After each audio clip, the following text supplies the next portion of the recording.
Good evening, folks. Thank you for joining us here this evening in person, and to those who are joining online. I'll call the meeting to order. It's 6 o'clock, January 28th. This is a regular council meeting of the Region of Queens Municipality. As always, I'll open up the council meeting with a land acknowledgement. I'd like to recognize that we're in Mi'kma'ki, the traditional unceded territory of the Mi'kmaq people. We're all treaty people. We have responsibilities and commitments as treaty people. The indigenous people who have been living and working in the land for time immemorial here in the region of Queens still continue to experience systemic obstacles and oppressions to their well-being. 2.0 approval of the agenda for this evening. Councillors, do you have any changes to the agenda as it was presented and circulated? Councillor Jenkins. I would like to add an item to 12 business from members of council, be numbered 12.1, waiving of tipping fees for the Medway River Historical Society in regards to the property on One Pond Bridge Road. Thank you. Thank you, Councillor. Are there any other additions, revisions to the agenda circulated? Yeah. Good to go? Good to go. Yep. Two deletions, 6.1 and 10.1. They'll be rescheduled for future council meetings. Thank you, Dan. So 6.1, the presentation on a Rural Communities Foundation in Nova Scotia, to be deleted, and then 10.1, which is the Hillsview Acres operational report, both to be deferred to a future meeting. Any others? Seeing none, I'll call for the approval of the agenda as amended. Moved by Deputy Mayor Charlton, seconded by Councillor Carver. All those in favor? Motion carried. For order of business. Any conflicts to declare? Conflicts of interest to declare this evening? Hearing none. Approval of the minutes 4.0. Last month was busy. We have 3 sets of minutes to approve. I think one motion for all 3 will do it. But I'll ask prior to that, are there any errors or omissions? Any of the minutes that were circulated for the various meetings? Hearing none, can I ask for a motion from council that we approve the the December 16th, December 16th, 2024, January 14th, 25, and the special meeting of council on January 16th, 2025 meeting minutes? Moved by Councillor Merrill. Can I get a second? Councillor Carver. All those in favor? That motion carries. Now we'll move on to the public comment section of the meeting. We certainly value... pardon me. Councillor Jenkins? Sorry for interrupting, Mayor Christian, but we have several people here that are in regards to the 9.1. It's the first reading of the bylaw, number 26, private road maintenance charges. Yes. Should they be under public comments, or should they be input into the 9.1? No, if anybody would like to make a comment with respect to the private road maintenance charges bylaw, I'd ask that they address council during public comments. And if you'd like to stick around to observe the debate and discussion with respect to that item, you're certainly welcome to do so. But I'd ask that you contain any comments from the gallery during this public comment section. Thanks, Councillor Jenkins. So happy to have the engagement of residents. Certainly appreciate hearing your public comments. I ask that you remain respectful and direct any comments to me as the chair of the meeting if you would like to do so. Each member of the public has 5 minutes to speak. If you would like to speak I'd ask that you approach the podium, clearly state your name and the community where you live, and then I'll give you 5 minutes. I have received one person who contacted us in advance to be on the speakers list, so I'll call for them now. Brock Junkin, I believe. Would you like to address council at this time?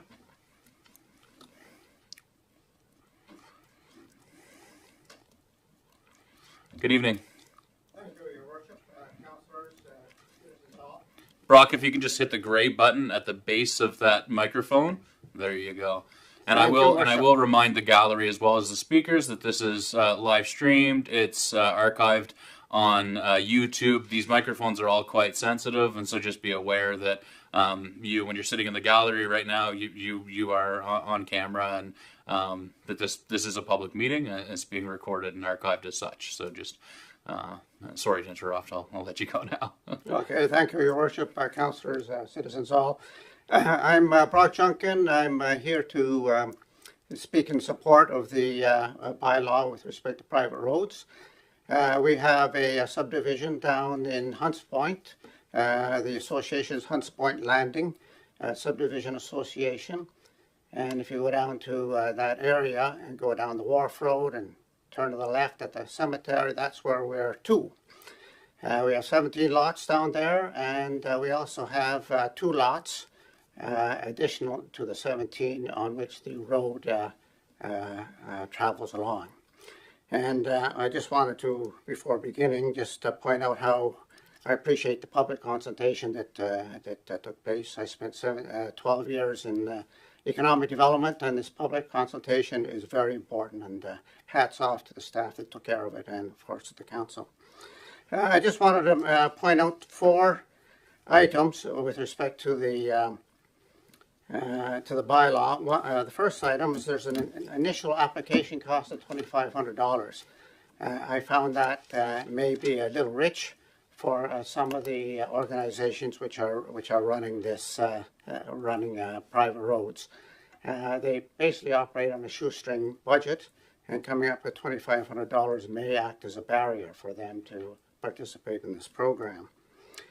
The second point I wanted to make out is there's a request for a review engagement report to be submitted on an annual basis with respect to their finances. Review engagement reports are fairly expensive, and not as expensive as audits, but they're expensive all the same.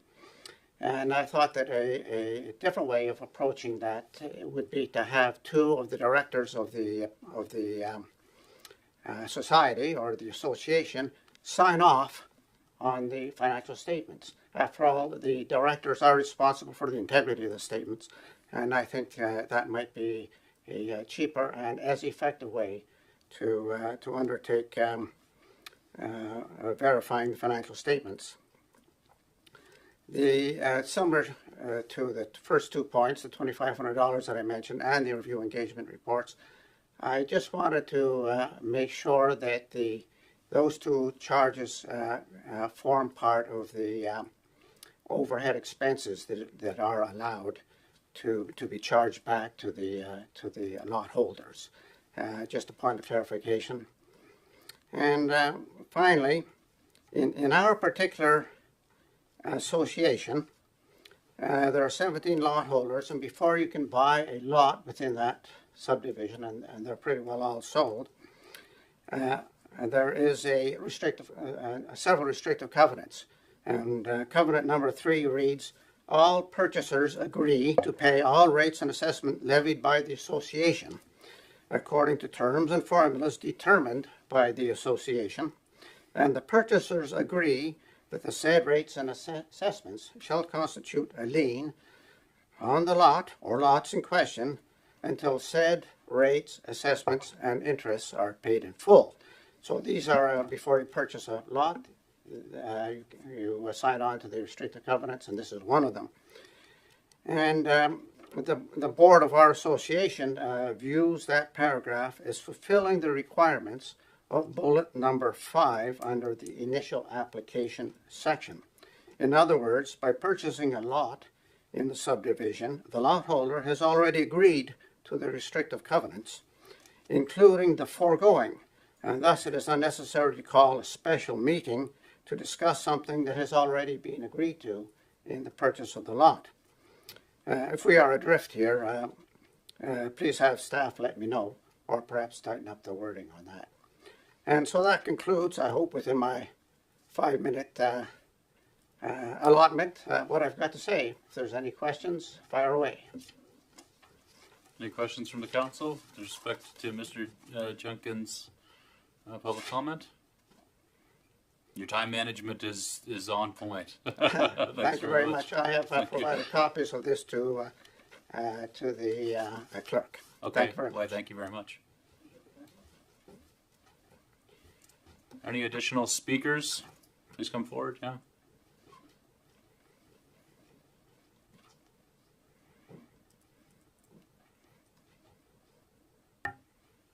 Thank You you. got it. I'm here to speak on behalf of the bylaw as well. I'm Laura Mathot from the Greater Maliga Landowners Association, and I Welcome. have with me Bruce McGinnis, who is our treasurer. First off, we want to thank the council for the great work that's been done on moving this bylaw forward. Turns out that we started this discussion in 2018, so we're really happy to see it come to first reading. There are 2 points that I'd like to address to the council today. First off is the annual renewal process. The process feels like it's at odds with complexity and effort to both parties. And, pardon me, based on what other regions are doing, we would recommend an automatic annual renewal process, either ideally in perpetuity or for a longer term of 5 to 10 years, with covenants placed such as setting up or the percentage to be spent on roads versus G&A, insurance, and other such requirements that are stated in the proposal. And compliance to those covenants would be required for the automatic renewal to take place. Second, the 5% fee for our association would amount to a minimum of $15,000 a year. That's a pretty big sum of money.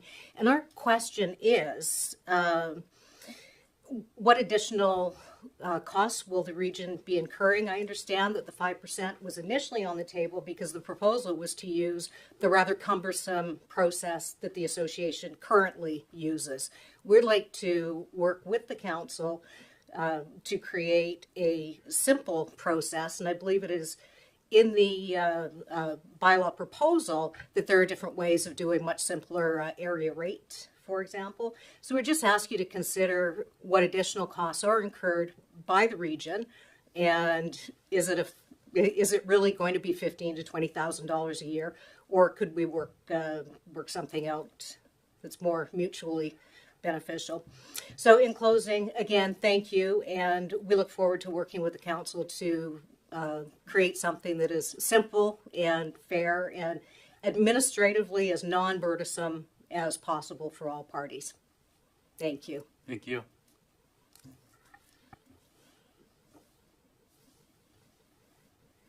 Sir?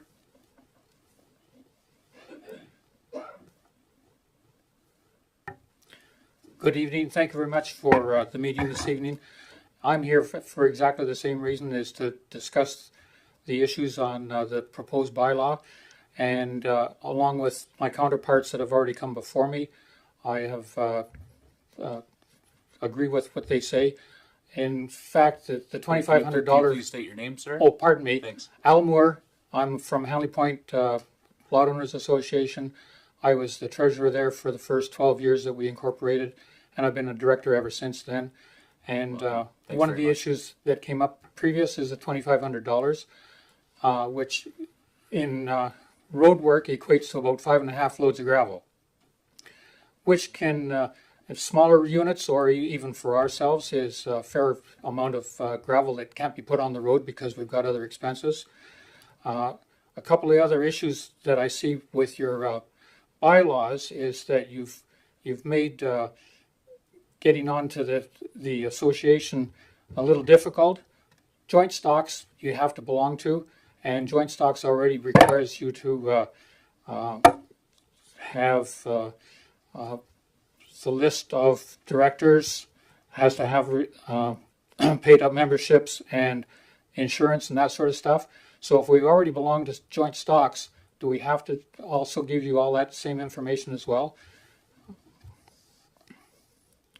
And towards the end of your bylaw, you stated that a CPA has to certify our financial statements. The cost of the CPA is another half a load of gravel if you want to put it into those aspects, which is another added burden to any of the areas. And it looks like the way I look at it is that the expenses that you've trying to incur on us, the smaller units in the area, in the county, cannot afford to become part of your bylaw. So I was looking at whether there's a simpler way to make the administration and the formation of the bylaw into the associations a lot easier than it is as is presented. I thank you for your time. Great, thank you.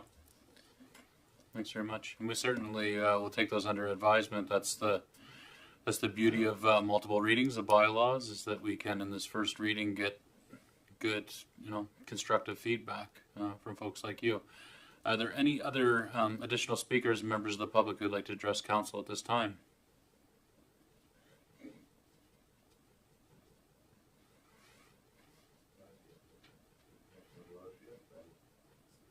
If you just hit the button. Councillors, There you go. I'm here on the behalf of the Midway River History,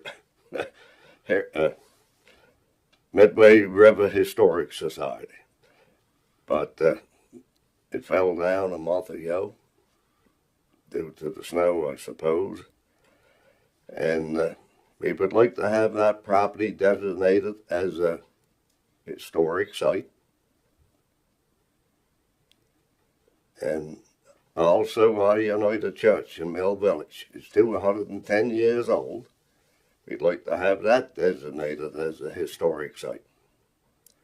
So when the Heritage Advisory Committee, I was on that years ago.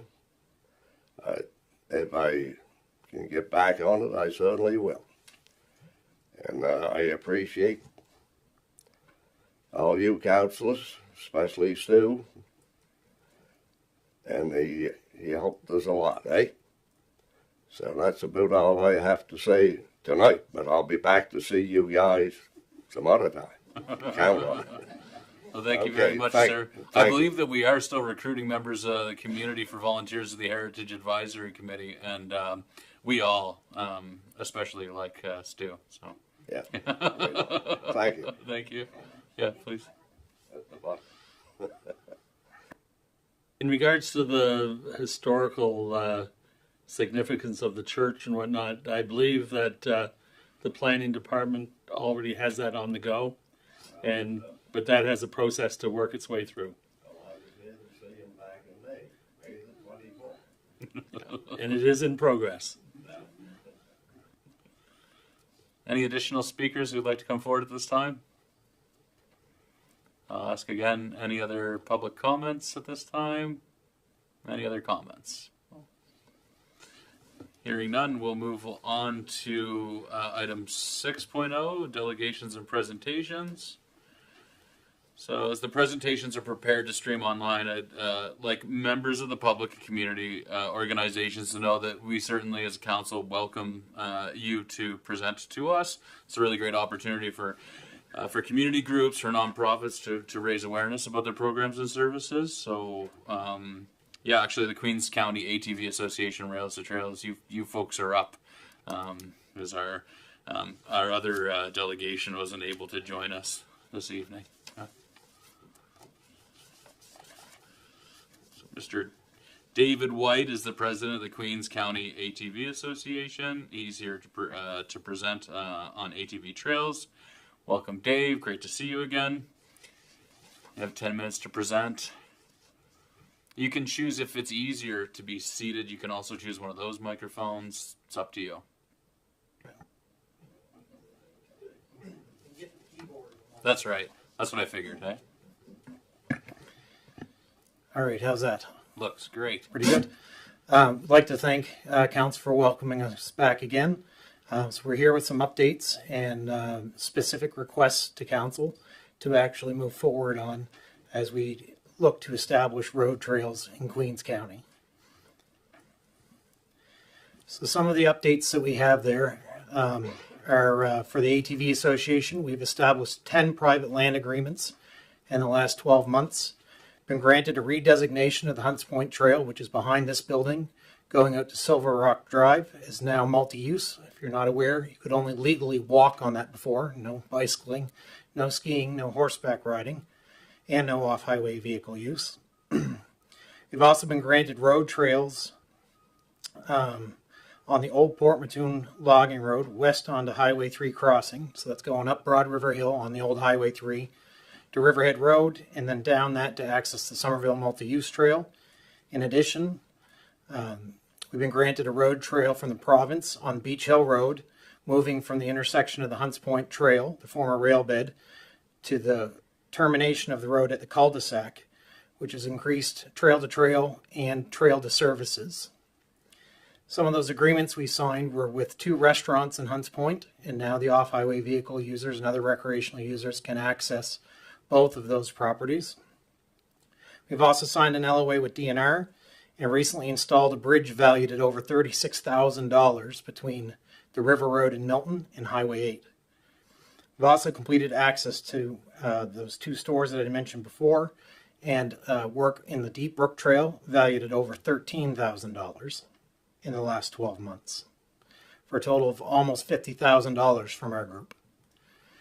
Queens Rails to Trails Association has also been busy, completing 10 kilometers of brushing valued at over $5,000, with work in progress from Port Mattoon moving towards Shelburne valued at over $135,000, with the purchase of over $20,000 in culverts, another $11,000 of bushing, another $26,000 nearly to recapitalize the pipeline trail in Brooklyn, another $7,000 behind what we once called Polsky or Brooklyn Energy, another $27,000 in repairs to the Dwight Croce Trail that runs from Brooklyn towards Lunenburg County, and another $12,000 in change also on the Dwight Croce Trail, for a cash value of just under $250,000 in the last 12 months.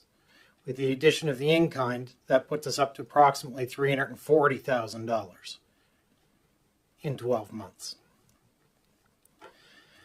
We're here to talk specifically about the road trails, and those factor in with this. So the road trails were started by the province, and we've been granted 2 of those, and the idea behind them is to provide trail-to-trail connections and trail-to-access services.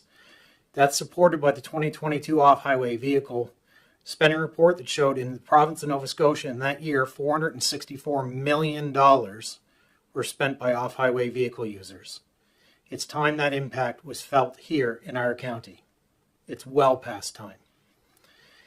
You need look no further than this weekend gone by, where 551 off-highway vehicle users registered and went on a run in Western Shore, and they raised over $13,000 for a volunteer group in their club, and saw somewhere in the neighborhood of 800 people participate.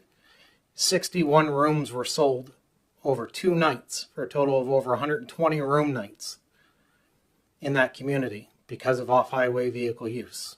Again, I repeat, it's time that impact was felt in Queens County. Our goal is to have a connected route across Queens County to complete the western loop of the Great Trail, part of the Trans-Canada Trail, to be able to leave Lunenburg County and go right through to Shelburne, with the bigger idea of leaving Halifax or Tantallon, traveling to Yarmouth, around to Middleton, and back to Bridgewater via New Germany. We need a letter of support from the municipality for the development of trails in the municipality, including a commitment to help both groups explore any funding programs available that we may be made aware of by RQM. We also need municipal support for road trails under the provincial jurisdiction. That looks like having a letter that just says that the municipality is behind the development of the trails. We can work on the specifics in the future together, but we're looking for a way to work together. Right now, we're proposing, after having not been successful in application, to be able to access the town of Liverpool from the east, or Bridgewater, to take our current trails and come from Milford Street in Milton, from Herring Cove, down to Highway 8, across Bridge Street in Milton, which is the lower bridge, down West Street to access the Trestle Trail, where we've held agreement for well over 10 years. So that is the provincial road trail. The region of Queens would take it up at approximately Mersey Place Court, where their management of roads begins, to access to the Trestle Trail. That would be part of working with the province, where we've shown success in the past. We also need the region to identify the specific process they want to consider when looking at these trails. It's time to have meaningful feedback from the people who are trying to bring this to our community. Specific requests. We have several specific requests. We'd like West Street, and yes, there are 2 West Streets in Liverpool. As pointed out earlier to me today, one is West Street Liverpool, which is right beside us, and the other one is West Street in Milton.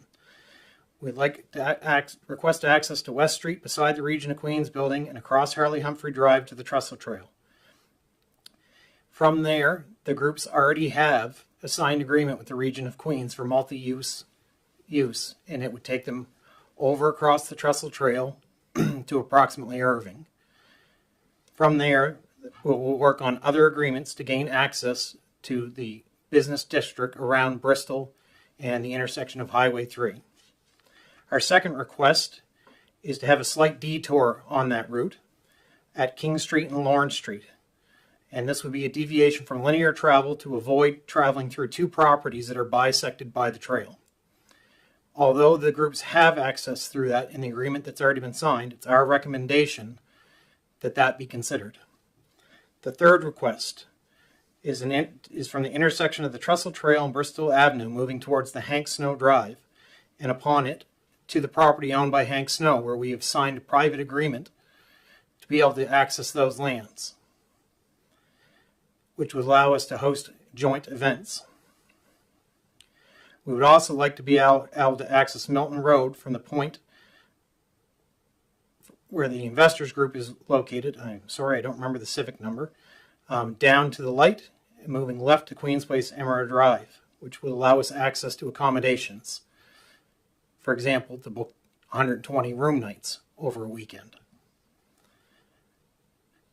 Our fourth request is from the intersection of Trestle Trail and Brunswick Street to use Brunswick Street to Main and moving down Henry Hensey Drive to access Water Street to gain access to the Water Street Business District or downtown. The fifth request is from Main Street and Trestle Trail moving to the start of the provincially maintained roadways at approximately Mersey Place Court. And the sixth is from the intersection of Trestle Trail and Old Port Mattoon proceeding to the intersection of George Street and Old Port Mattoon Road. So it's approximately 300 meters up Old Port Mattoon Road, which would give access to West End Grocery. Those are all the things that we're looking at right now. Again, I state we want to work with council to find a way to work towards this. It involves public consultation, which can include door-to-door knocking and public meetings. What we're asking for is a way to work with you that's dedicated and will see movement. There are a number of rules that are associated with these road trails that have been set out in the Act. Participants must have a driver's license, they must have a registered vehicle, they must carry third-party liability, they must have an ATV course, they must wear helmets, they must wear seatbelts if equipped with them, they must have a driver or left-hand side mirror, they must not exceed a speed limit of 25 kilometers, they must travel with their headlamps on if in fact equipped with them. The vehicle can't be operated at a noise level greater than that of which it was manufactured with, and you can only travel 30 minutes before and after daylight. And they must travel in single file. The law is robust, and it's being followed in many places around the province. Again, we reiterated it's time for it to happen here. Next is a series of maps that are just related to those requests, and they should be included in your package.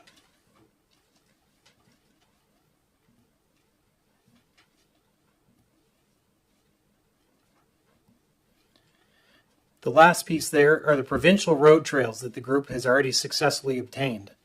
And that shows them at Hunts Point, at Beach Hill Road, Riverhead Road, and Broad River Hill If we're able to successfully manage those, then we know that we're able to successfully manage these other road trails and work with our local government to achieve that which we've already done with the provincial government. So again, to our asks. We ask that the municipality recognize in a policy motion the intent to work with Queens County ATV Association to investigate and develop road trails.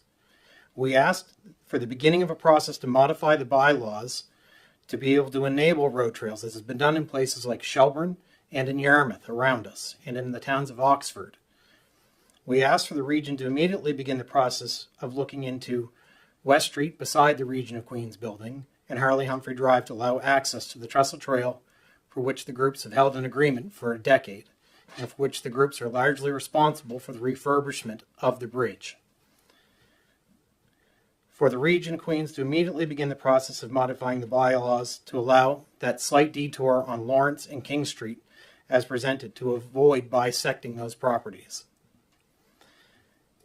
And our other request is a report from staff within 30 days on proposals and to engage with Queens Rails to Trails Association and Queens County ATV to evaluate proposed routes, look for a clear process to evaluate and move forward. It should be noted under the Road Trail Act that the associations can independently seek community feedback through petition and community meetings. For the Region of Queens Council to have formal discussion and table a vote on additional proposals within 4 months of submission. Finally, we've been out and seen our local businesses. We submitted an appendix of all of that support in July of 2023. So as we enter the end of January 2025, again, we're asking to move forward. We're wondering what questions you have, what knowledge we can bring to the table so we can move this ball forward together. This is a list of documents that your councillors may want to look at, or the public, and they include a number of things about these road trails. And that's all that we have in our presentation. We're very happy to take any questions. We know we've got a new grouping of councillors. And again, I would, like the others before me, like to thank you for your service, because I know it's not always easy. If anybody's got any questions, we'd love to field them. Thank you very much, Mr. White. I thank you and both of the organizations, the ATV Association and the Queens Rails to Trails, for all the incredible work you folks do as volunteers, the amount of resource commitment that has been made and the in-kind resources that have been invested. And I think it's appropriate also to apologize for the lack of engagement or action on behalf of the Region of Queens Municipality in actioning previous requests that the two organizations have made and attempts at engaging our municipality on these files. And so with that, I will open it up to the rest of council to see. I've had the opportunity to meet with Dave and a number of the other fellows who are involved with the two organizations and had some really fruitful conversations, but I'll open it up to the rest of council to see if you have any specific questions for Mr. White at this time. Councillor Wenzel. Thank you, David, for the in-depth report. It's good to have this stuff, you know, instead of fly-by-night sort of thing. I just had a couple questions concerning Lawrence Street. So Lawrence Street actually comes to a dead end a couple of times. You must still have your, oh, there you go. If you can see your map, I've put it back up there. It just represents a small jig. It's on King Street, and I believe it's Lawrence Street there. It's about 150 meters on that. That piece doesn't dead end. Yeah, I'm aware. I kind of walk the trail every day with my dog, and I'm aware of Lawrence Street actually ending twice, I think, and then jumping. So it's your proposal that you just head up King Street till you hit the trail instead of going through. And you've been going through those properties now? Is that what you're saying? The public has currently been using those properties, is my understanding. I don't walk it every day with my dog. I don't have one. The cats aren't very agreeable to it. But the agreement that we currently have says that route can be used. It's our suggestion that the municipality may want to look at that slight detour to avoid going through between somebody's back doorstep and their garage. But again, we leave that to council. And my second question is, when it comes to your West End grocery, you're proposing to go up Old Port Mattoon Road. And I have a little bit of an issue with that because of school buses. When I look at the map, if you cross Old Port Mattoon Road and you come out the trail, we'll take you to George Street. You don't only have to double back a few hundred feet to get to West End. Is that doable? This is the exact type of consultation that the groups have been lobbying for. So we've put forward the most direct routes, but in consultation with the municipality and the public, those are the types of things that we look to address. And that's why we need to move forward to public consultation and routes. If that's something the council or the public thought was a better route, we would absolutely be in support of that. Thanks so much. Report. Are there any other questions for Dave with respect to the presentation? Councillor Fancy?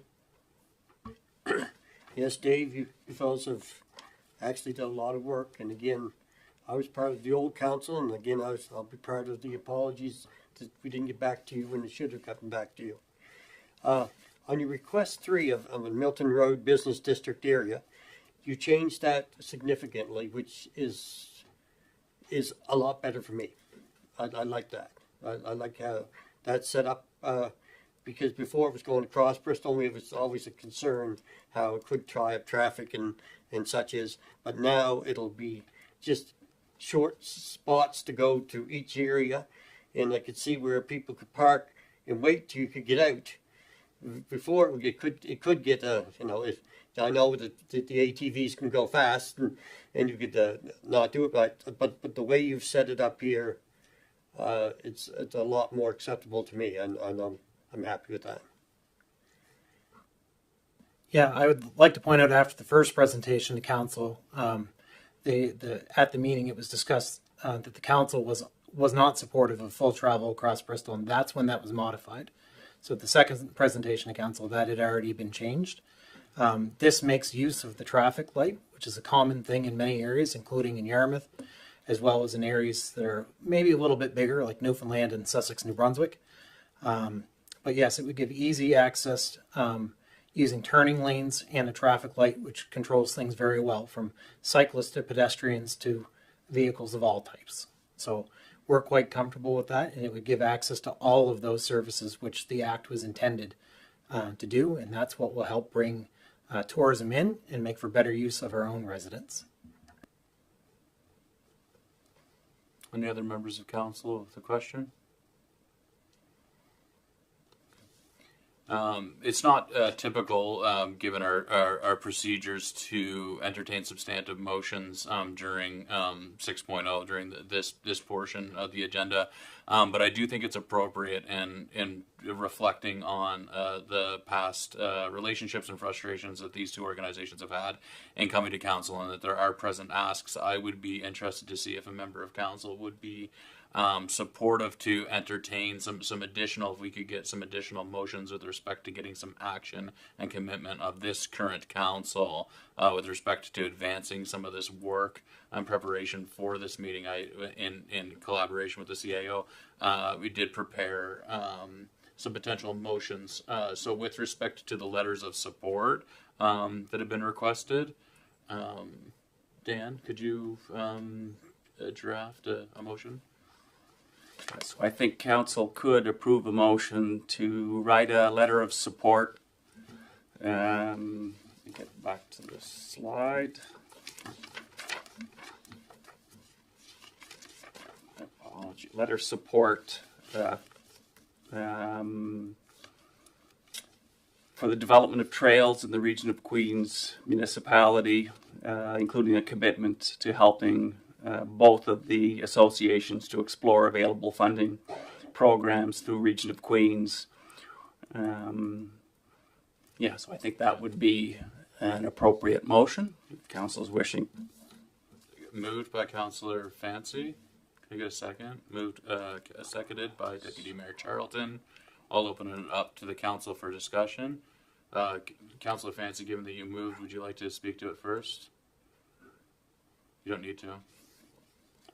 Yeah. Dan, could you turn off your microphone, please? Thank you. Yes, I think it's been long overdue.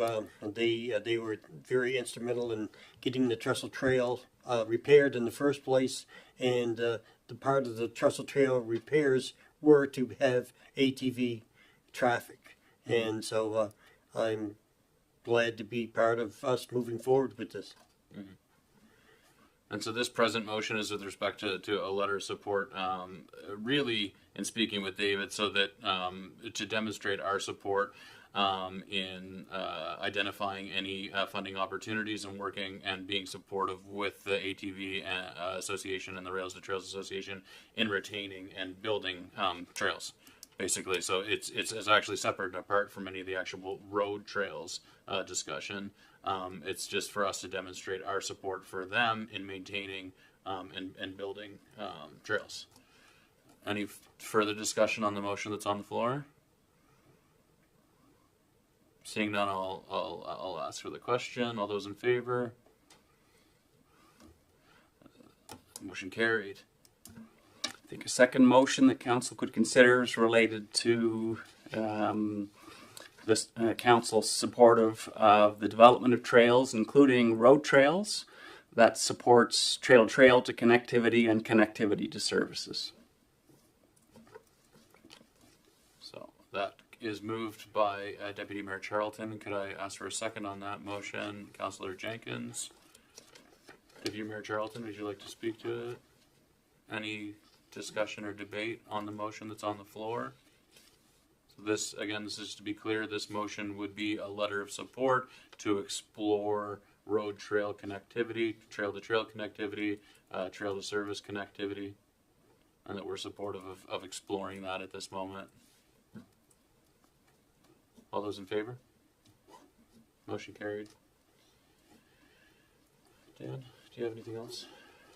And so council, I think the third specific request this evening relates to the development of a process and immediate pursuit of the first trail-to-trail connection, and that's the trestle trail, either with or without a detour at King and Lawrence Street. That is my understanding of the other immediate request for council. Now, that ordinarily council would require a staff report, and a staff report would be in order. I think the original intention of the council was for a comprehensive report that included all of the trail connections and connections to services.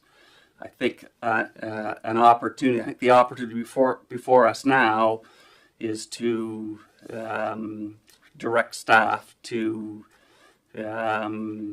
prepare a report that identifies the process required to approve a road trail on Harley Humphrey Drive, West Street, Harley Humphrey Drive, connecting to the Trestle Trail. I'm sorry. I think that's the intention in their request this evening, so that's for your consideration. Mm-hmm. Yeah. Sorry, Dan. And for clarity, that's the West Street beside the Region of Queens building. So I believe the motion is then that the Region of Queens Municipality directs staff to prepare a report pursuant to the development of a road trail to connect to connect basically the administrative buildings property to the Trestle Trail, and then all the way to the Irving Napa, like out there. That's where the Trestle Trail comes out, right? The only piece that you would have to recognize is from Bog Road, which is municipal property on the former rail bed, across this property to West Street, and across Harley Humphrey Drive to White Point. From there on, there's already an agreement in place that has been signed by council. Right. So we'll have to tidy it up for the minutes, but I think we understand the spirit of the motion. It's moved by Deputy Mayor Charlton. Can I get a second? Seconded by Councillor Romero. Any discussion or debate on it? Councillor Romero? Is it possible to have it for the next council meeting? Dan? Yeah, so the process that we have here is the council package for the next council meeting on the 11th should be circulated at the end of this week. So it's not likely we would have that report available by the end of this week for the February 11th agenda. It's more likely that the February 25th agenda, and that would be, I think, the safest commitment to target that meeting. I did meet with Dave and Martin and Greg yesterday and developed a more detailed understanding. They provided some examples of communities that created bylaws that are required. So there's a bit of work on bylaw development, a bit of work with the solicitor, work with our traffic authority. So it's I think the 25th is a good stretch goal, not the 11th. Yeah. So I think it would be great if that's actually articulated in the motion as well, to be prepared for review by the council in that the 25th, the February 25th meeting of council. So perhaps can I ask for an amendment to the motion? Can I ask for amendment to the motion to include language that report is due to be presented to the council for consideration by the February 25th meeting of council? That's moved by Councillor Romero. Can I get a second to the amendment? Seconded by Councillor Carver. All those in favor of the amendment? Any further discussion? That's carried, the amendment. Is there any further discussion on the substantive motion, the original motion on the floor? All those in favor of the motion as amended? Motion carried. Thanks, folks. And we're just going to continue to engage with you folks with a collaborative spirit to work on broad-based consultations with our community and figure out where the opportunities lie and what's appropriate ways of constructing, I think, road trail access in Queens County to realize the economic potential that you've so eloquently presented today, Dave. Okay. I'd just like to remind folks that, again, the provincial body for ATVers in the province is also more than happy to assist with all this, including bylaw development, review of the legislation, and any necessary documents, and we can certainly be contacted at any time for that. And if you need any assistance finding documents, we are more than happy to assist with that. That's part of good engagement. Great. Thanks so much for your time this evening. Appreciate it. Thank you.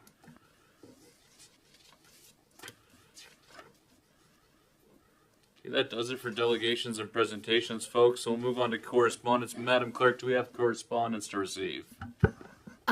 All correspondence has been received and distributed to all members of council. However, correspondence continues to come in, and we encourage the public to contact us at info@regionofqueens.com with their correspondence.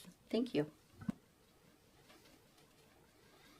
So the correspondence that is contained within the package is a mental health letter of support of the YMCA that I authored. I had the executive director of, I just want to speak to it. So I think it's an important initiative. The executive director of the YMCA of Southwest Nova contacted me. She's engaged with provincial stakeholders to explore mental health programming, and they're preparing proposals to a couple big federally funded initiatives, and I think it's particularly important and aligned to some of the needs within our community. and this is specifically around youth mental health. And so I was pleased to be able to write in support of that initiative. No budgetary or obligation on the council. It's just a letter of support for them to pursue funding in that vein.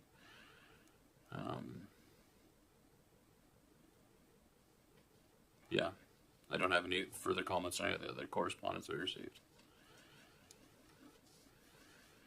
Any other questions? Any questions from council or any comments from council with respect to any of the correspondence that was included in the package? Hearing none, I'll move on to committee reports. Council, do you have any committee reports today? Deputy Mayor Charlton, you have the floor. Thank you. On Wednesday, January 22nd, I attended my first meeting for the Queens Community Health Board. This committee is made up of a local group of volunteers working together with the Nova Scotia Health Authority to improve health and wellness through advocacy, community partnerships, and distributing wellness fund grants. There are currently 35 community health boards across the province. Queens Community Health Board supports community-based projects addressing issues related to the social detriments of health, such as housing, poverty, food insecurity, early childhood development, and social isolation. The two priorities the Queens Community Health Board are focusing on for 2025 are child poverty and recreation. At the meeting I attended, the board passed a motion for the Queens Community Health Board to present to council on February 11th, where they will be asking for council support by considering an advisory committee of council focused on addressing housing and food insecurity. The most recent statistics highlighted in the 2024 report card on child and family poverty and Food Banks Canada demonstrate the dire circumstances many of our residents face. I'm just going to share some of those statistics that the board shared. 41,500 children, so 1 in 5 in Nova Scotia, are living in poverty. Nova Scotia has the highest child poverty rate in Atlantic Canada. The poverty rate for children under the age of 6 is the highest in Canada at 26.4%.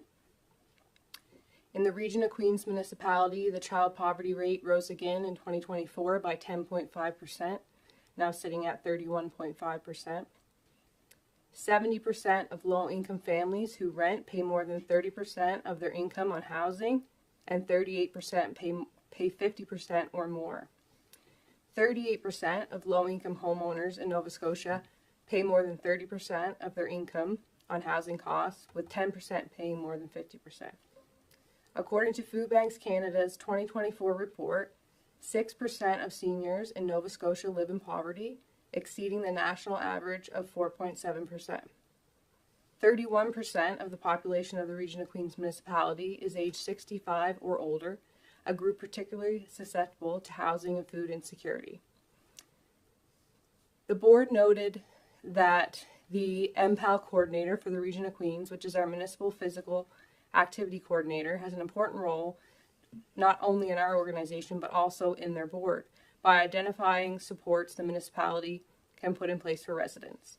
The board noted it has been extremely challenging without someone in that staff role, and they are hoping that vacancy is soon addressed, as it is creating additional barriers in the community for residents who rely on wellness programs and other supports provided by our municipality and recreation department.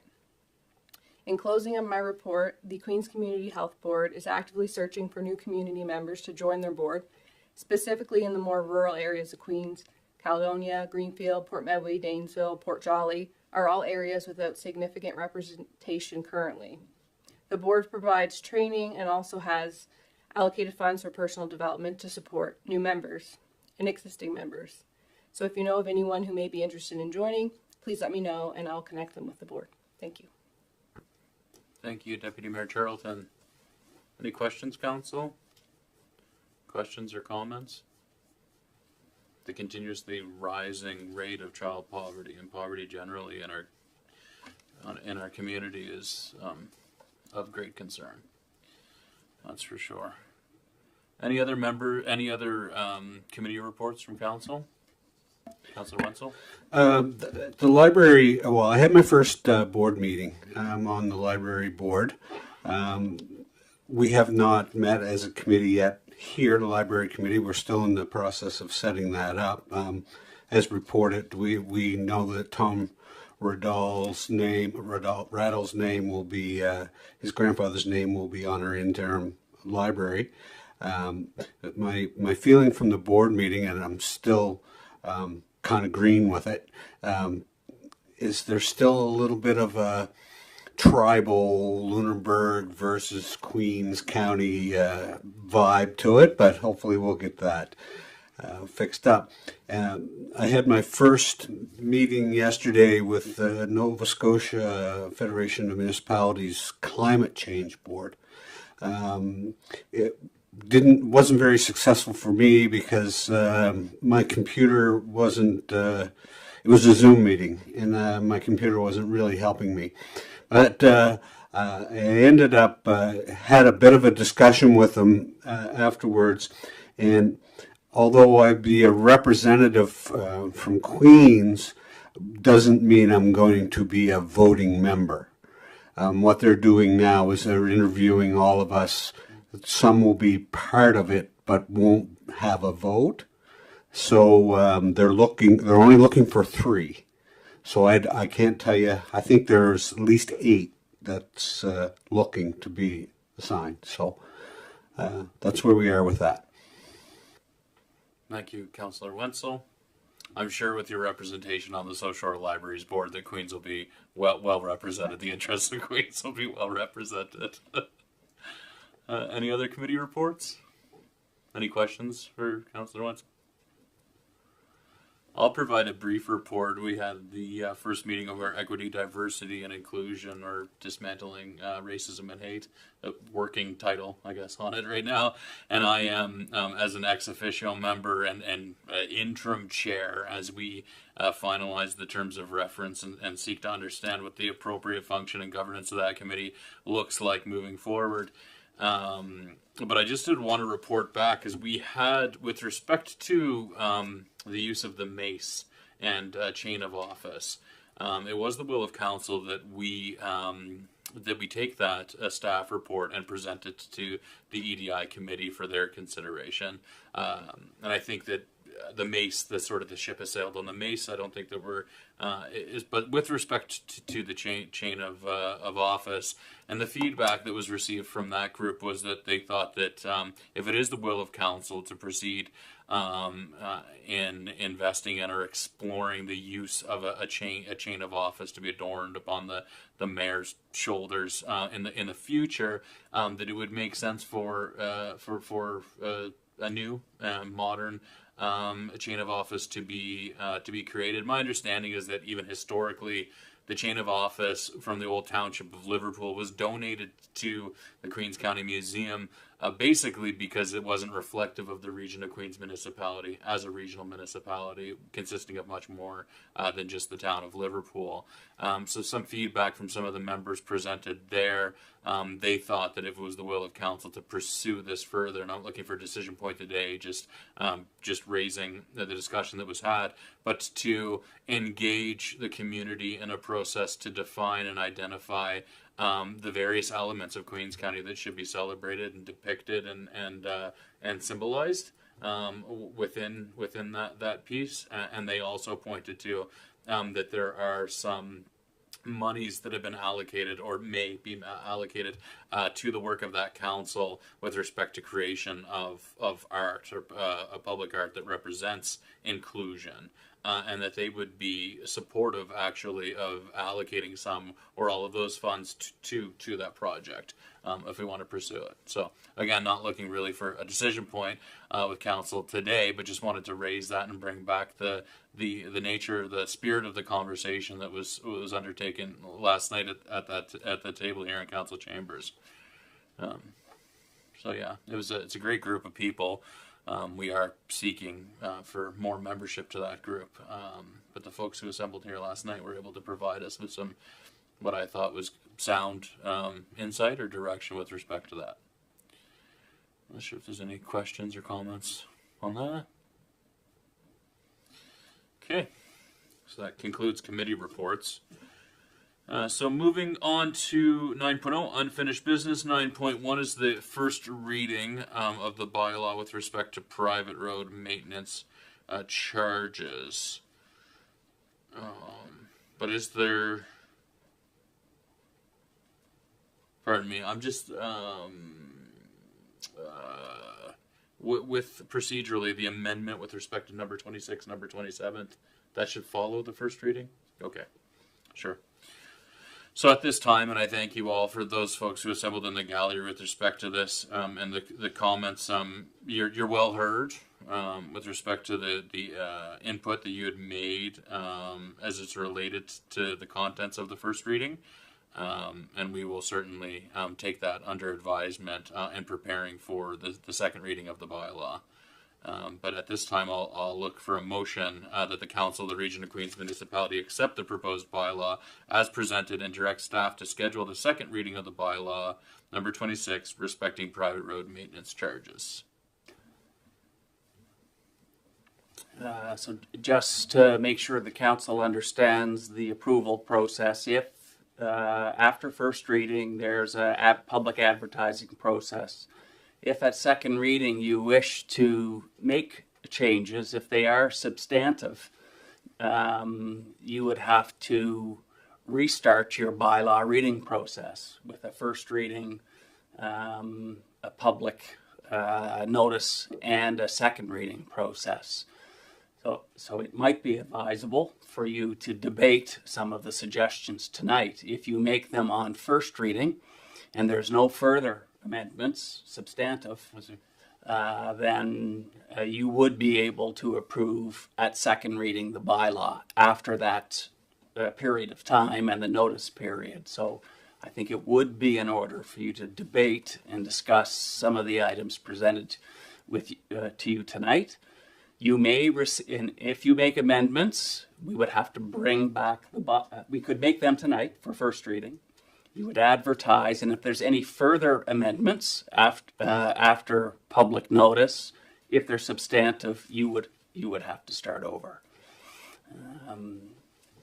Thanks, Dan. And so, there is no motion on the floor. My sense is that I'm not prepared with the information to debate. I don't understand the onus or costs associated with administering the road maintenance system. I heard some discussion from the gallery with respect to the 5% admin fee and the $2,500 initial cost. I'd like to understand what the operating costs are associated with administering the program prior to knowing how to proceed with that item. Be my sense. Deputy Mayor Charlton?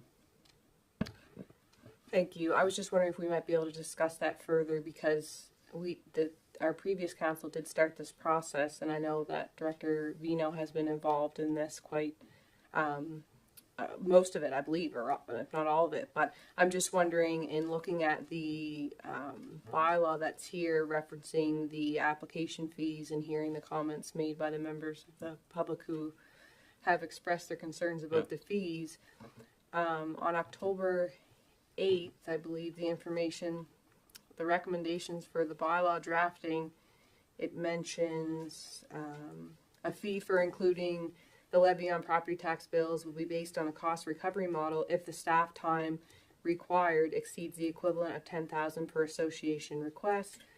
This incentivizes associations to have a fee structure that can be efficiently administered by the municipality. And so I'm just wondering, I don't recall the $2,500 fee before from our previous discussions, and so that struck me as something that was new, and I'm not aware if that was articulated in the public engagement sessions that took place, and I feel like perhaps it wasn't based off some of the comments. I could be wrong, but I guess our former CAO, when this was presented, it wasn't articulated that it would take a significant amount of time. And I also recall it being discussed with the previous council that this was a way for us to support residents in rural areas who don't see as many benefits as someone who may live in the town of Liverpool, for example. So I do think we need some clarity, and I'm not sure if we can get those answers tonight, but those are just a few points that I have right off. Thank you. Thank you, Deputy Mayor. That's my understanding as well, is that this is intended to be a cost neutral, not a revenue generating exercise for the municipality. So it seems to me that we may need to further examine the costs associated with administering it prior to I think that's what I'm hearing, really. And so procedurally, does it make sense then to not move ahead with the first reading if we do intend to investigate if substantive revisions to the bylaw should or will occur? I think it depending on the change, it could be substantive. So if you, pardon me? I think if you made a change that there is no fee, versus there being a $2,500 fee, I think that would be considered substantive change. Mm-hmm. I'm trying to find where it is in the reference to the $2,500 is. It's in the agreement. In the agreement. Thank you. And my sense is it would be a substantive change. Yeah. It's not in the bylaw. Okay. It's not in the bylaw. It's in the agreement. Okay. Right. Okay. Well, let's, for the sake of today's council meeting, let's get the first reading processed, and then if we do need to circle back to it, we will. We'll make sure that we get this right, folks. Yeah. Okay. So can I get the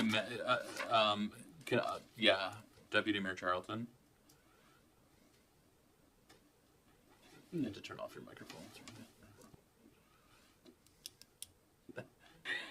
Thanks, Dan. We'll get you trained up on the microphone. I would just like to make an amendment. I move that the Region of Queens Municipality amend the bylaw from number 26 to number 7. There was a, pardon me? Yeah. Yes, from number 26 to number 27.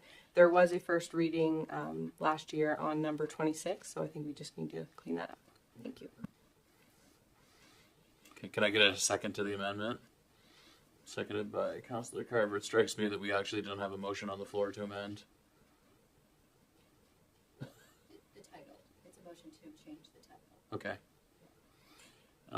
So all those in favor, changing the title from 26 to 27? Carried.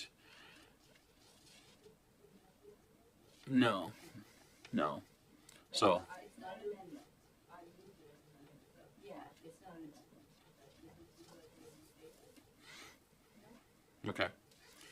So we'll just go, I'll look for someone to motion that we accept the proposed bylaws presented and direct staff to schedule the second reading of the bylaw number 27 respecting private road maintenance charges. Moved by Councillor Carver, seconded by Councillor Jenkins. All those in favor? Motion carried. Thanks for your patience.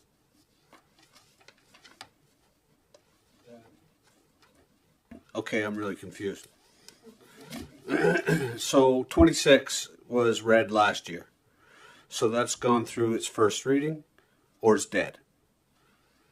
26 had nothing to do with the private road maintenance charges. So 27, which we just voted on, we're now saying it's past its first reading. No. Sure. Please. Thank you so much. Thank you for the question. So last year there was a first reading for a bylaw. This previous council entertained the first reading of bylaw number 26. The bylaw did not see second reading. And so this bylaw actually became bylaw number 26. But procedurally, because the other bylaw still needs to see its second reading, this bylaw is being numbered 27. So with the motion that was just passed, I think it was passed, this is now going to be titled bylaw number 27, and we'll be coming forward with bylaw number 26 sometime in the future. For a second reading. For a second reading. You wouldn't have been here, Councillor Wenzel, so this was the previous council. Pertain to the very subject we're talking No, to? nothing to do Oh, with it. okay, Nothing now to I do with understand it a at little all, bit. Yeah.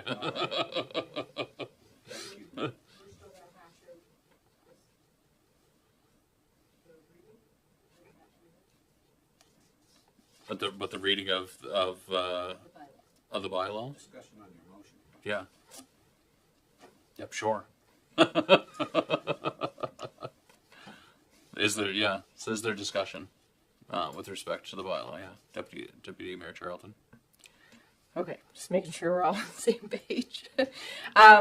So I'm just wondering, are we able to have any input from any staff who are involved in this to articulate where the $2,500 application fee came from? Because what I recall as a previous council member isn't this, and I'm just curious if this was discussed in public engagement. I recognize that you might not have all the answers, but if Director Vino is able to give us any information about the fees or like including the application fee, that might be helpful for us to decide if we want to change anything before this goes out. Otherwise, we're going to put it out, and then I think we're going to end up starting all over based off of CEO McDougall's comments, if I'm following correctly.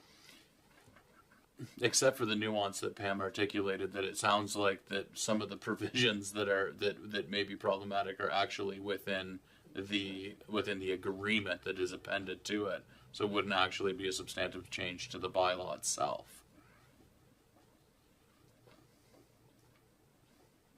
But because I think my understanding is that, and I think my sense is that council, because we've discussed this in the past, but I'd open it up for discussion. I'm certainly of the thought process that this is meant to be a service provided to the residents with these who are lot owners who access their properties through these private roads who've been having challenges with those maintenance fees, and that it is intended to be a cost neutral undertaking. We don't want it to be too onerous or function or be too costly and function as a barrier to participation of these lot owners. I think that's my sense of where we want to get to with this. While also protecting against undue onerous administrative burdens to our administration in administering the program. And that's my sense. Councilor James. This is getting a little bit confusing, but it's my understanding that we're just working about the bylaw tonight. We're not discussing the application or the fees that are associated with that application until we get more information. Is that correct? What's contained in the bylaw?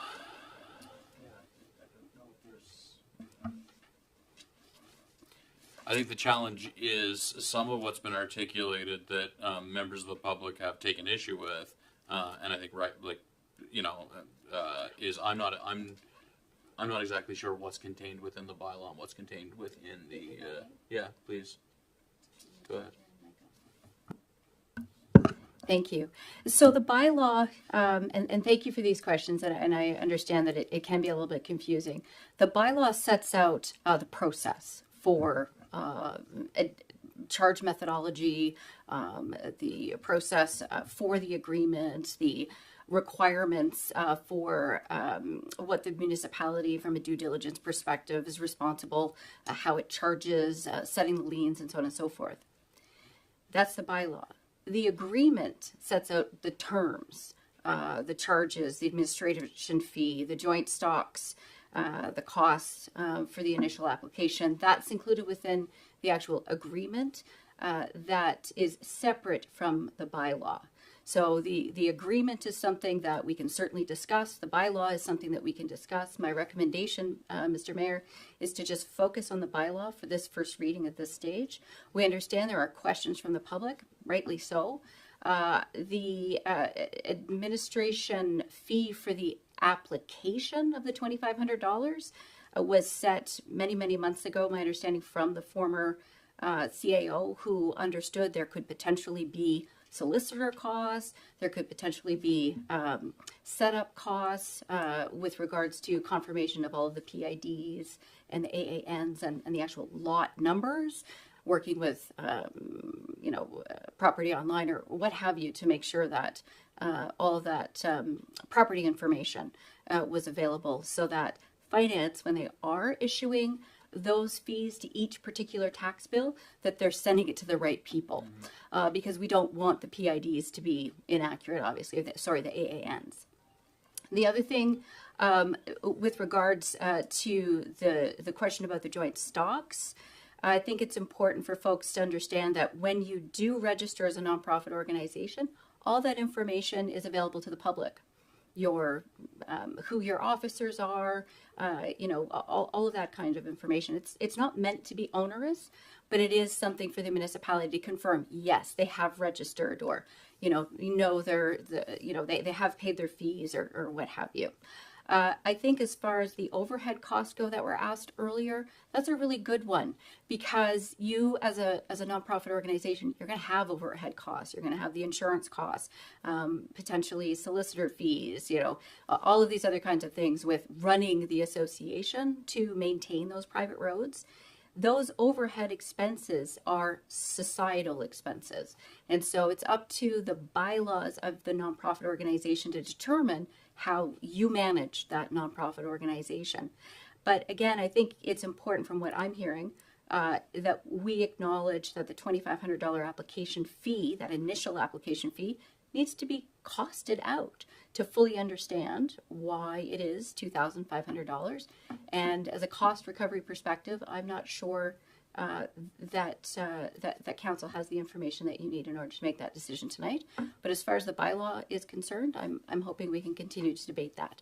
Thank you. I'm apologizing for the rambling. Thank you, Madam Clerk. I appreciate that context greatly. So with that in mind, is there further debate or discussion, Council? I have questions. Thank you, Pam, for the explanation.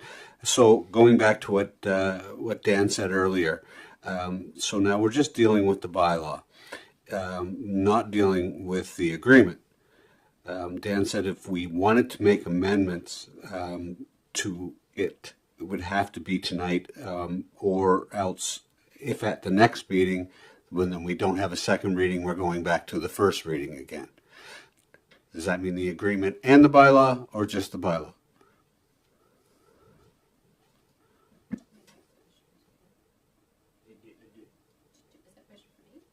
No.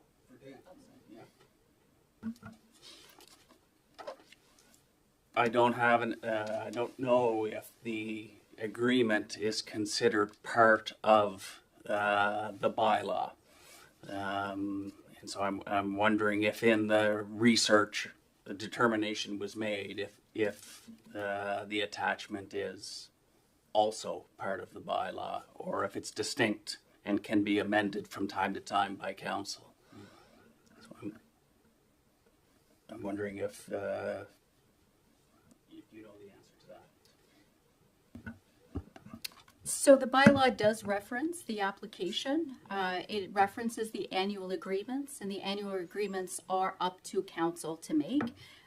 So those annual agreements are included under the information about private road maintenance charges as an attachment to the bylaw, but it is not part of the bylaw. It's additional documentation outlining costs and so on and so forth, and criteria.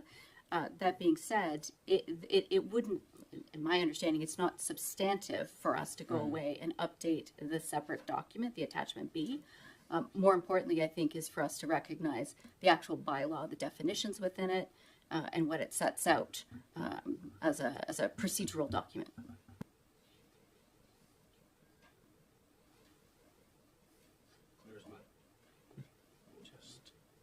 So I think if you don't identify any changes in the bylaw versus the attachment this evening,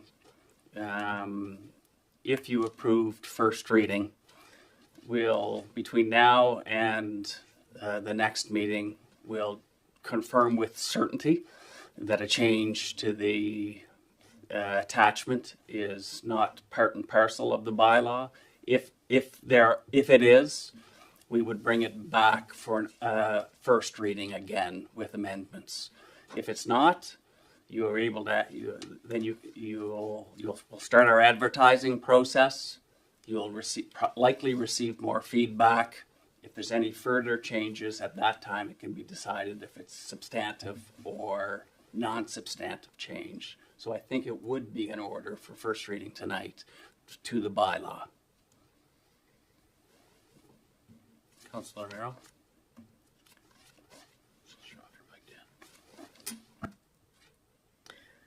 I don't see any mention in here in the bylaw of any percentage of support needed from the residents to make an application. Is that noted anywhere here that I missed?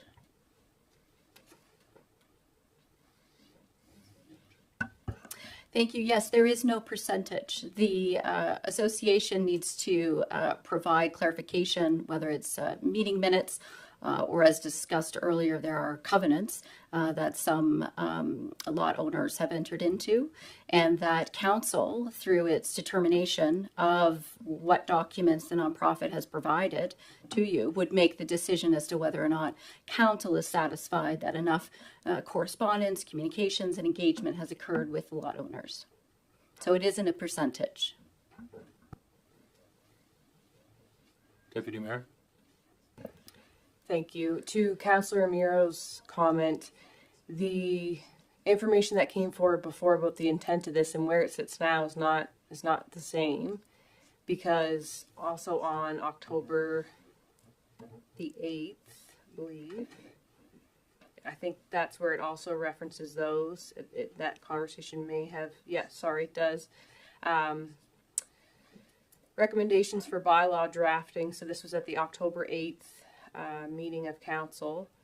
Number 3, associations must demonstrate that at least 50% of their members voted in favor of submitting the levy request to the municipality, which would occur before a draft agreement was prepared for consideration.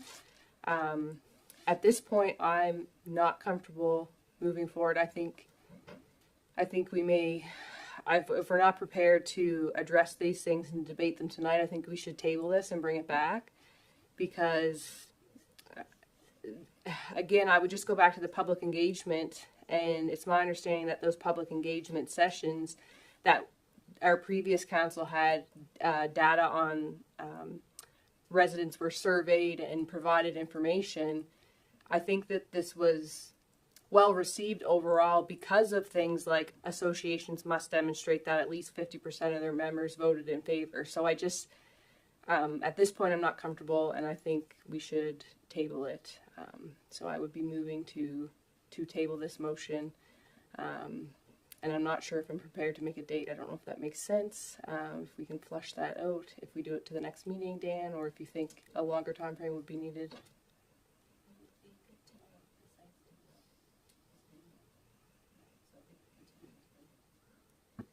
Yeah, and so specifically, the specific provision that you're looking, Deputy Mayor Charlton, for amendment, and then it was originally discussed by Councilor Merrow, is with respect to the provision with respect to the percentage of the lot owners within the association that would have to vote in favor of entering into this agreement with the municipality.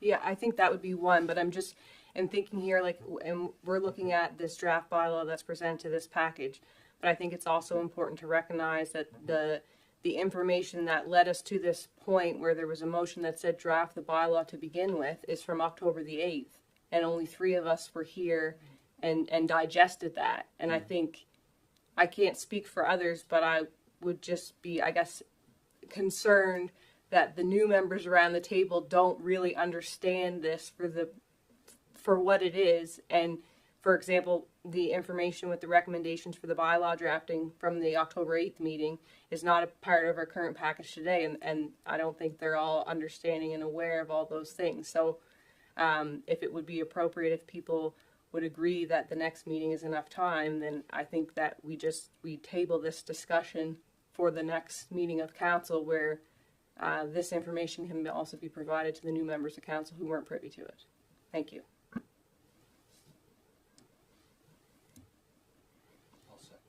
Any further discussion on it? Do we need a vote to table it? Do we need to vote to table the motion? Because there is currently a motion on the floor. Yeah. Yeah. Okay. But do we need to have a vote to table it? Okay. Okay, so Deputy Mayor Charlton has moved that we table the motion until we can get a little more information with respect to the background and some of the staff recommendations that emerged from the consultation that led to the drafting of this first reading. Is there a second? Councillor Wenzel, all those in favor to table it for the time being? Carried. Thanks.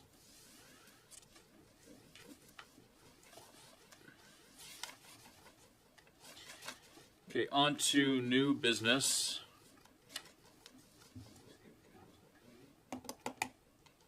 Pardon? Oh, pardon me. That's right. Council committee appointments. Skip that page. We need, looking for a call for nominations. We need 3 councillors to be nominated and appointed to the Accessibility Advisory Committee, to the Audit Internal Control Committee, and an alternate that's required for the member for Region 6 Solid Waste Management Committee. Councillor Wenzel, you've offered to join the Audit and Internal Control Committee, is that correct? Okay. Are there any others? Are there any other nominations for the committee position, an assignment to the Audit and Internal Control Committee on Council? Any other nominations? Pardon? No. No. Any other nominations? Okay, hearing none. Can I get someone to move that we appoint Councillor Courtney Wenzel to the Audit and Internal Control Committee? Moved by Councillor Jenkins, seconded by Councillor Roy. All those in favor? Carried. So we also require a nomination to the second member of the Accessibility Advisory Committee. Councillor Roy is currently assigned or appointed to the committee. Is there a nomination or anybody who would offer to join the Accessibility Advisory Committee as a second member of the committee? Sure. Question? Deputy Mayor Charlton? Thank you. Just a question regarding if this is combining the requirement for dismantling racism and hate, if this is going to be a combined committee, or we're going to be having that come back with additional members appointed then? Yeah, I think we may, it may be the will of council, and the organization may find it appropriate to combine the plans with respect to anti-racism and accessibility, and updated accessibility plan.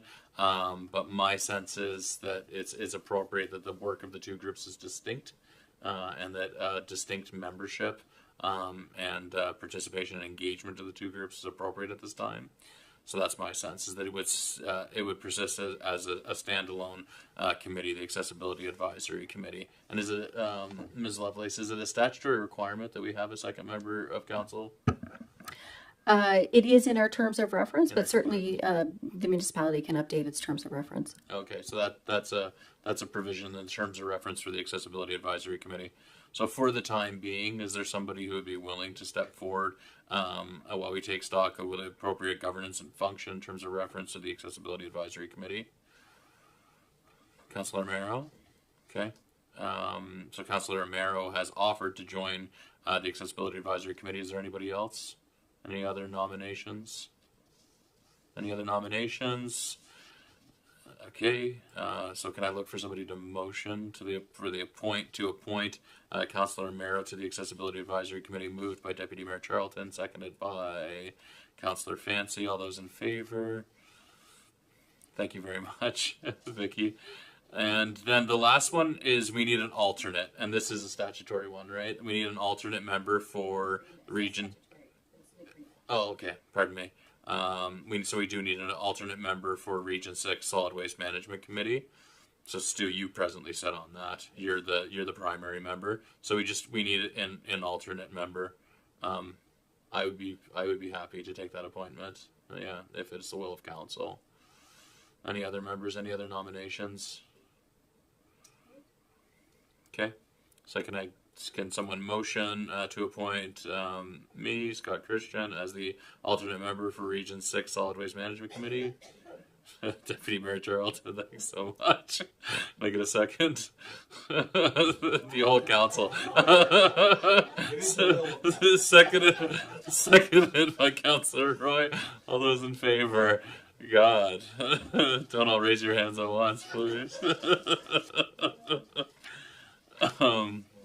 On to new business 10.2. Temporary borrowing resolution for Weir Lane. Joanne is available to answer questions from council if needed. But the motion that I'm looking for here is that the Council of the Region of Queens Municipality approves temporary borrowing resolution file 242501 in the amount of $2,800 for the Weir Lane Sewer Water Project. 280,000. What did I say? Okay, it is not that. Oh wow, is it only 7:32? Oh wow, that's correct. 280,000. Can I get someone to motion for that? Moved by Councillor Mero, seconded by. Can I get a second by Deputy Mayor Charlton? Maybe now that the motion is on the floor, we could just get a little bit of information for this newly elected council with respect to why we do temporary borrowing resolutions. Joanne? Thank you. I think when we go to the Municipal Finance Corporation for money, there are a number of steps. The first one is that we get permission from the Minister of Housing and Municipal Affairs. I think that's his current title, is it not? Yeah. Anyway, we have to get permission from Department of Municipal Affairs that we have enough money so that we're in an okay position. And this is this step. After this step and after we get approval by the minister, then I come back to council with a resolution. What's it called? Resolution for approval of debenture issue, which is another step that council can put the brakes on if they so wish, before I actually go and say, yes, Region of Queens wants to participate in the debenture release that's going to be happening in the spring. But this is one of those projects that was on that list that I showed you this afternoon in orientation. It was on there. It was almost at the bottom because it's a W. The cost was budgeted at 228 and it came in at 280. So that's the difference that you see in the budget section of the staff report. And to be clear, this work is done. This project is complete. Any further discussion, debate, questions with respect to the motion that's on the floor? No? All those in favor? Motion carried. Thank you, Joanne. 10.3, the Region 6 Solid Waste Management 2025-2026 budget. Council, this is an annual approval for Region 6. The budget's outlined in the staff report. Previous year's activities, the agreement, the details on the budget are included in the agenda package. May I have the motion put forward, please? Councillor Jenkins? I can say it for you if you'd like. That the Council of the Region of Queens Municipality approve the 2025-2026 Region 6 Solid Waste Management budget. So moved? So moved. Moved by Councillor Jenkins without any feedback. Can I get a second? Seconded by Councillor Wenzel. Any discussion or debate on the item? Councillor Jenkins? I just want to let everybody know, the public too, that this expense that we've approved for the budget is recovered under payments from Region 6 back to the municipality. So it's an expense that we actually will recover approximately $50,000 on. Thank you. Thank you, Councillor Jenkins. Any further? No? Have I called for the have I asked the question? Myself. All those in favor? Carried. Thanks, folks. So I'll just provide a brief report for the mayor's report this evening. So last Monday, we welcomed back Dan McDougall to the organization as our interim CAO. Dan stepping into the CAO position on an interim basis to help us and support us through the transition as we begin the process to identify our next permanent CAO. So I'd like to welcome Mr. McDougall, while also extending my sincere thanks to Ms. Lovelace for her services in taking on the duties and responsibilities of the CAO position in an acting capacity. As I shared in my last mayor's report, Pam made significant strides in her brief tenure as the acting CAO. I thank her very much for the immense contribution and tireless work effort in that time. And I warmly welcome Dan back to the organization. He brings a great level of experience and a professional network that is going to, I know, is going to pay dividends in supporting us over as we transition to recruiting our next CAO.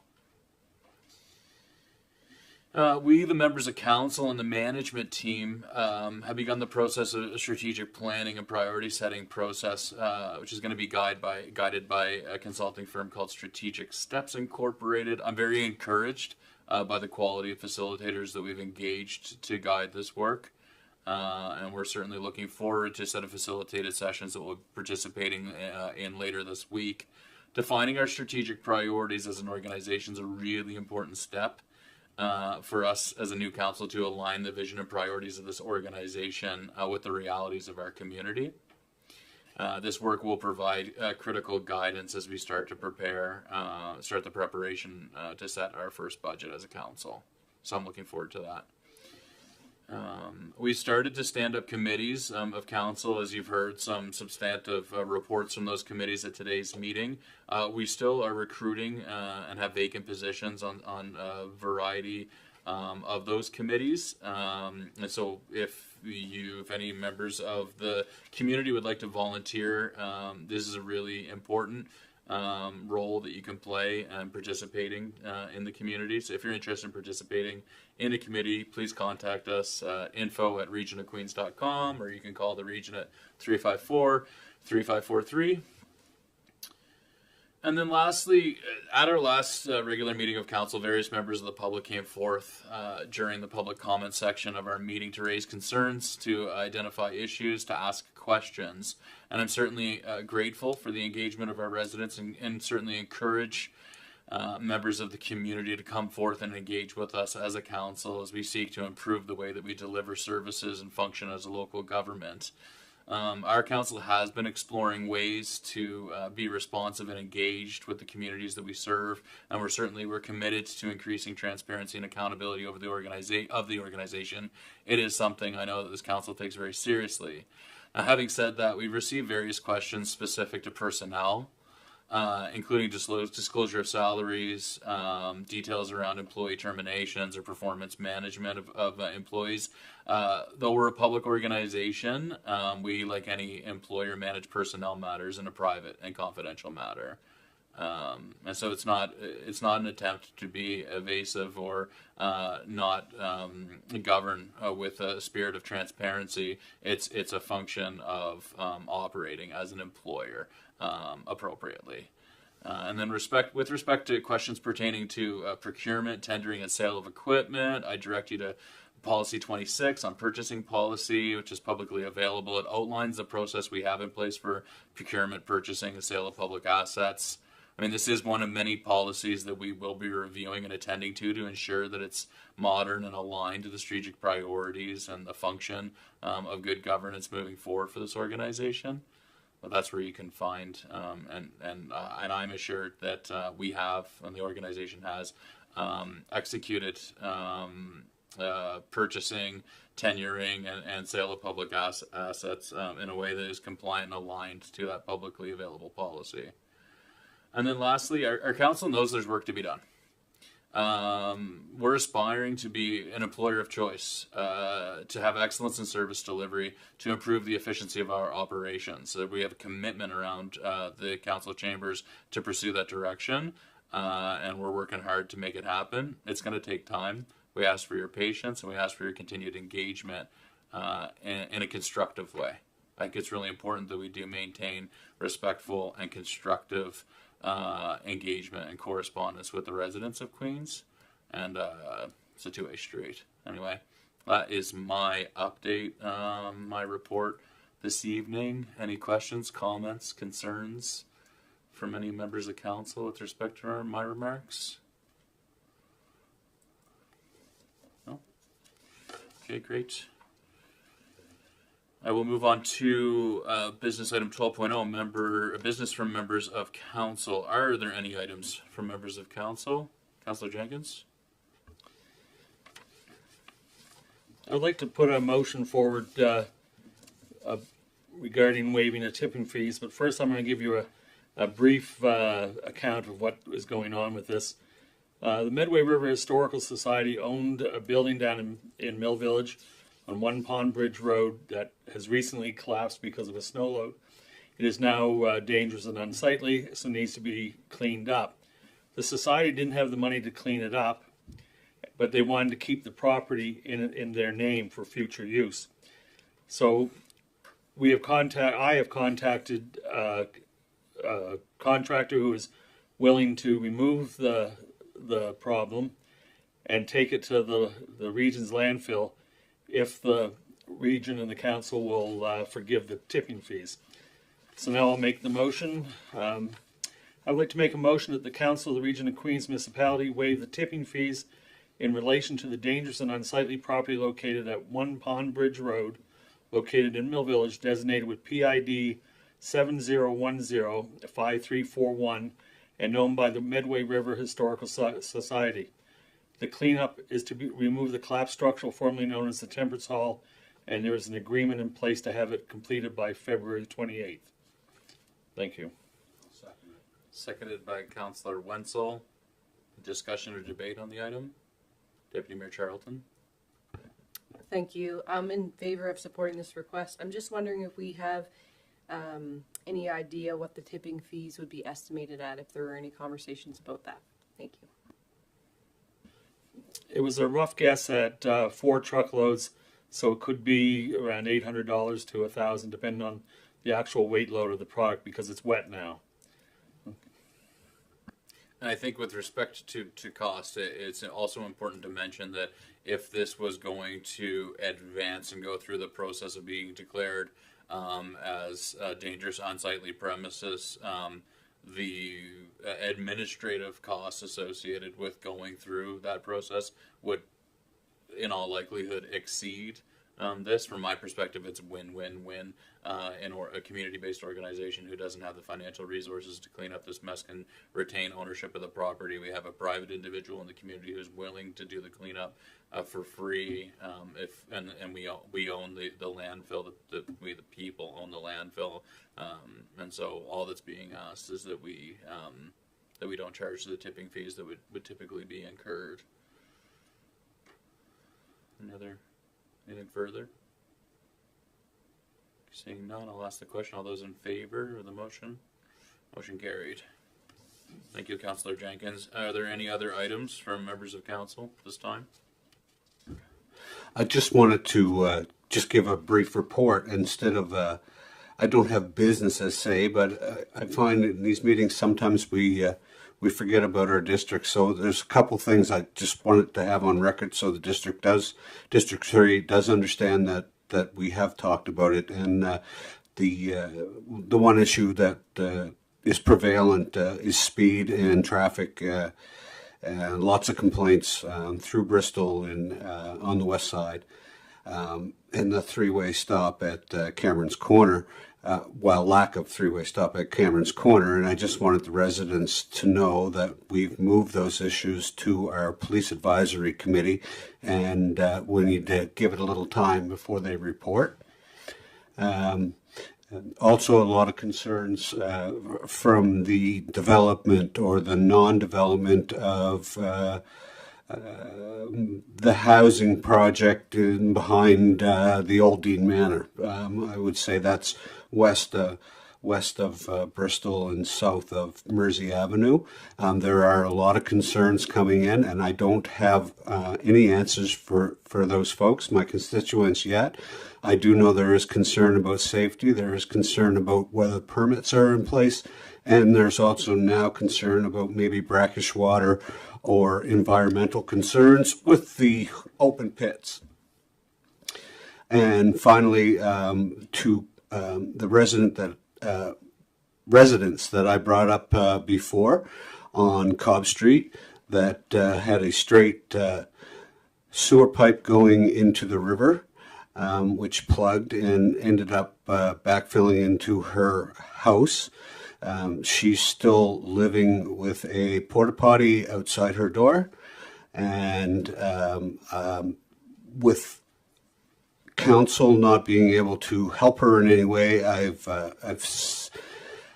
gone to the MLA, and the MLA has now set her up with hopefully some kind of money through a senior citizens grant, which sounds promising. Her insurance is not covering her.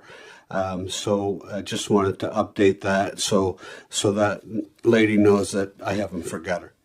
That's it. Thank you, Councillor Wenzel. Are there any businesses from members of council? Councillor Fancy? I'd like to further something up that Councillor Winslow had talked about. We talked about speeding. Now we have a couple indicators that we've used that I thought worked quite effectively when they were used, but I know also too we do not have the personnel at this particular time to be able to put them up and to be able to monitor them and do everything that needs to be done. I know up in the valley, the RCMP have actually purchased, I think forgetting now where it was, that they have one that they can use. Is that something that we could ever try to work with the RCMP to be able to set up and monitor, even borrow one of ours, if we haven't got the personnel to do it at this time? Just a thought. Yeah. Yeah, I think it's yeah. So I mean, Councillor Wenzel had provided his concerns with respect to traffic safety to the Police Advisory Committee. I think their recommendations, it would make sense for the Police Advisory Committee to look at it and provide recommendations to council with respect to it. I believe that we should look for an opportunity to redeploy those. We own those speed monitoring devices, and my sense is that they should be redeployed. Perhaps we bring that back for a motion at our next meeting. I would certainly be in favor of that. Councilor Merrill. And just to let everyone know that we do have a police advisory meeting scheduled for February 10th. Great. Thank you. Any further discussion? Look for a motion to move in camera.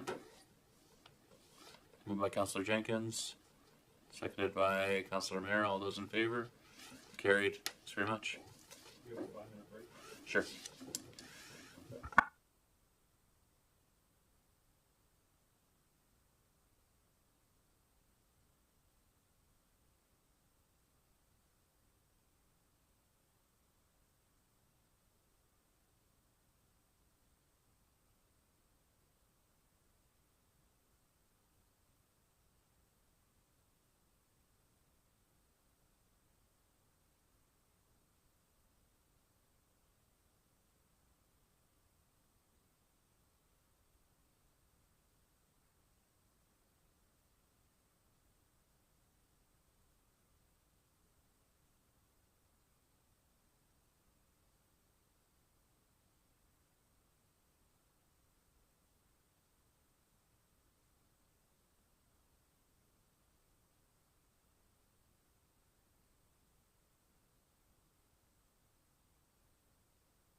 Ready when you are, Steve. Come on, Steve. Waiting all night for you. Okay, good evening, council. Looking for a motion that the council of the Region of the Queens Municipality appoint Stephanie Miller Vincent to represent District 1, Jonathan Bowers to represent District 2, Linda Rayfuse to represent District 5, Deanna Armstrong to represent District 7 on the planning, appointed to the Planning Advisory Committee. Moved by Deputy Mayor Charlton, seconded by Councillor Amero. All those in favor? Motion carried. Can I please get a motion to adjourn? Moved by Councillor Roy, seconded by